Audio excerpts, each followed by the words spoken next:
besoin du tissu, d'un fil, enfin de 2 fils avec des aiguilles, donc soit des aiguilles droites, soit des aiguilles courbées.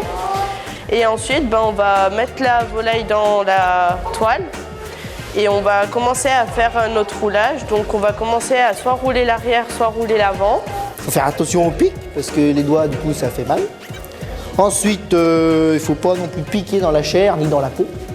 Il faut faire attention à faire des longs points quand on pique. Parce que si on pique avec peu de tissu, du coup, quand on va serrer, ça risque de se craquer, quoi. Les ailes, il faut qu'elles soient bien parallèles pour quand on déroule que ce soit bien rangé, bien joli.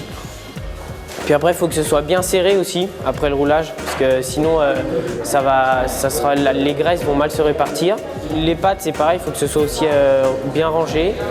Et puis les points, il faut les faire assez écartés, parce qu'au moment du serrage, après, sinon les points sont trop près et serrer, c'est plus compliqué. Donc là, on a à peu près le même résultat. Juste, le défaut sur celle-ci, c'est que l'aile, elle est trop basse par rapport à celle-là. Donc il aurait fallu que l'aile, elle soit plus remontée, un peu plus comme celle-là. Moi, je sais coudre à peu près, donc ça allait pour coudre sur la toile. C'était un peu plus facile quand même. C'est bien qu'on apprenne ça au lycée, parce que même qu'il y ait des gens qui ne sont pas du tout du secteur de la Bresse, je trouve ça bien que les gens, même sans forcément qu'ils y fassent plus tard, qu'ils y apprennent à y faire, qu'ils sachent ce que c'est, comment c'est fait, et voilà quoi.